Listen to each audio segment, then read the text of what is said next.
Now that we've seen web marketing's key concepts in the introduction, we are going to dive deeper in details and study its core principle. So here is what's on the agenda. First, customer journey definition, then how to build the customer journey. As you recall from lesson 1, the audience is basically you navigating on the web.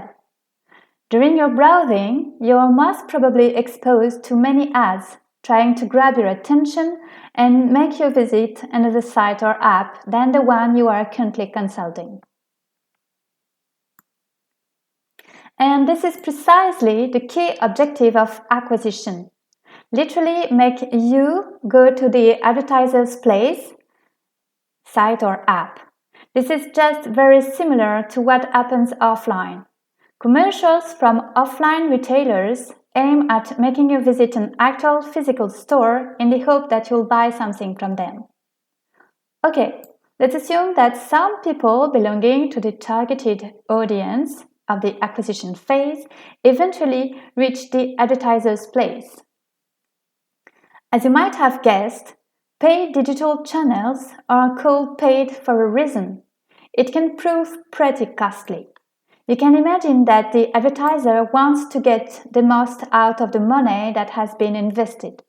So, once people are in his shop, whether inline or not, he will try hard to make people do whatever is contributive to his business. This is the conversion phase. It encompasses two main activities: merchandising. So according to the Cambridge Dictionary website, this is to encourage the sale of goods by advertising them or by making certain that they are noticed. Online, this translates by making sure that the products or services one is more likely to be interested in are displayed on the site or app in a way that makes them unmissable. It can go as far as customizing the site according to each user's tastes and preferences, provided, of course, that this user is identified. And we'll see how it's possible in this lesson. Then the UX. This stands for User Experience, and it's basically ensuring that the navigation is seamless and that there is no pain points. The equation is simple. The most satisfied the visitor, the more chances the advertiser has to reach his conversion objectives. When you think about it, this is exactly the same logic as in a real shop. The difference, though, is that you can customize your place according to visitors' center of interest, much more than what you can do in a physical shop. And that's the beauty of granularity allowed by online activities. Key question: who is in charge of acquisition? Well, most of the time, advertisers let digital media agencies run acquisition campaigns for them. And it's pretty common to have, for one advertiser, several digital media agencies that are working for that advertiser, and usually there is one digital media agency specialized per media, so one specialized in paid search, another in display, and so on. Alright, let's just have a look at what those paid digital channels correspond to, concretely speaking. First of all, SEA stands for Search Engine Advertising. So it's literally advertising on search engine. Here I have typed in Nike in the search bar of Google search engine, and this result here is what is called a paid search ad. So that's Nike having paid Google to appear on the search engine as a result on a search when I type in a certain word in a search field. That was for SEA. I'm pretty sure you have seen loads of ads on social media, but yes, I just want to illustrate it as well. So that's linking, And here, so it's social media, professional, but social media as well. And you can see that I am offered to see an ad. It's about affiliate marketing software with artificial intelligence, and you can tell that it's pretty much customized because yes, this is indeed something I am interested in. So if you go on Facebook, Twitter, Instagram, whatever social media network you're using, you're pretty likely to be offered some advertising as well. All right, let's talk about display now. As you can tell by its name, display is when you have to show something, visual. So it's either a banner or a video. And that's a good example of a display campaign here. As you can tell, I am on a publisher website. Actually, it's a real estate website, and I see an ad here about an iPhone. And that's here a display campaign run by the company that is trying to selling me this iPhone. And lastly, we have emails campaign, and we'll see in a minute what it is. So that's my mailbox. I'm using Gmail, as you can tell, and I'm browsing the promotion section because this is where I can find some email marketing. So here I go. I click on the like. Almost any link will do the job. And as you can tell, I am redirected to the company who is promoted its services by email. And please notice what's really important thing here, and we'll see that in the coming lesson, but as you can tell, every time I am redirected to a website, something appears here, and we call that parameters. So here, for example, same happens. I was redirected, I had this double click appearing. And now a crucial question. How are acquisition campaigns performance evaluated? So the thing is, digital agencies are granted a budget by advertisers and they have to make the most out of it. So depending on the type of campaign, the performance is assessed using various KPIs, and as you may know, KPI stands for Key Performance Indicators. There are really a lot of various KPIs, but these are the ones that you should really know because they are really the basic KPIs. Let's go through them. The first one is CPC, and it stands for cost per click. And it was the historical, almost first KPI. So it's mostly used in SEA campaign and a bit in display campaigns as well. So let's see in detail what it corresponds to.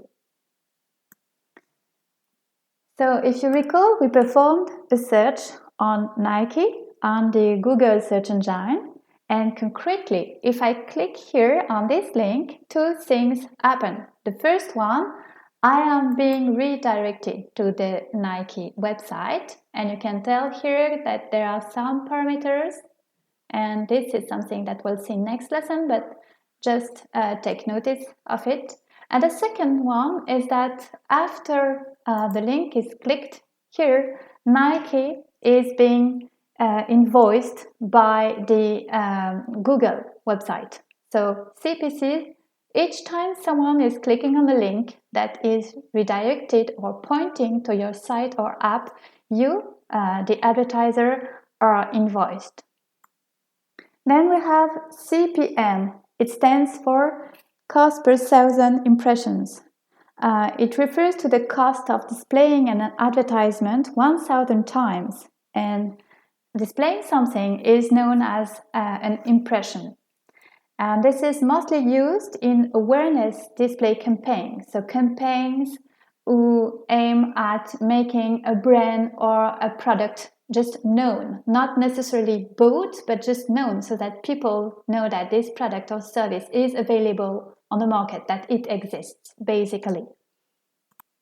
And you won't be surprised to learn that it is mostly used by publishers. So this real estate website is, of course, earning money by selling things and make people rent their flat and so on. Of course, that's one of the business, and the other is to display third parties ads. And in this specific case here, that's for an iPhone. All right, then we have CPL. So it stands for cost per lead, and a lead is a way to contact a person who shows interest in a brand's product or service. So this is widely used in businesses such as bank, insurance, real estate, or even automotive sector. When you cannot buy online something, well, at least in the French market, you cannot buy online a car from a car maker website. You just have to go through the car dealer shop and then buy from that shop. So instead of saying sorry, we can't sell you something online directly, what those industries do usually is that they offer forms to let your contact information. And this is what happens here. As you can tell, there is a form inviting people to let their contact information so that they can the advertiser will be able to get in touch with those people, knowing exactly what they're searching for, and therefore they are increasing their chances to eventually make a conversion that will be offline, but this is online. This is as far as they can go. And then we have CPA. It stands for cost per acquisition, and an acquisition is the desired conversion.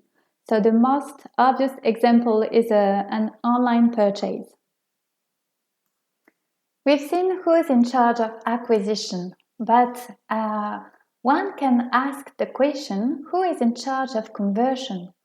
Well, it's fair enough, as the conversion occurs on the website or app of the advertiser, that the advertiser takes responsibility to ensure that the conversion is being made possible, so that the navigation is seamless and there is no pain point, and everyone finds it really easy to do whatever is required. So it might sound that I am stating the obvious, but in reality it is a bit more complex to keep track of everything. So that's a screenshot I have taken. Here I've been retargeted by this website. So it's a website selling, as you can say, pieces of clothes and accessories and this kind of things. And because I browsed it, I am being retargeted, as you can tell here in the parameters. And if I click on the ad, it was a display ad, so basically a banner showing some piece of clothes or something like that. Then trouble is, I am redirected to a website that is being currently updated. So it means that the advertiser has been invoiced in order to have me redirected on the specific site, but the site is under construction or is closed, so basically the budget was in pure loss, and it was a bit counterproductive because I had a deceptive experience. Well, for me, that's not such a good deal because I just did that for teaching purposes, but for real customers, it could be a bit annoying. So the challenge is just to make sure that if something is going on wrong on a website or an app, and this could happen, really every acquisition channel in charge of making people go to this place are stopped just the time the site or app is fixed.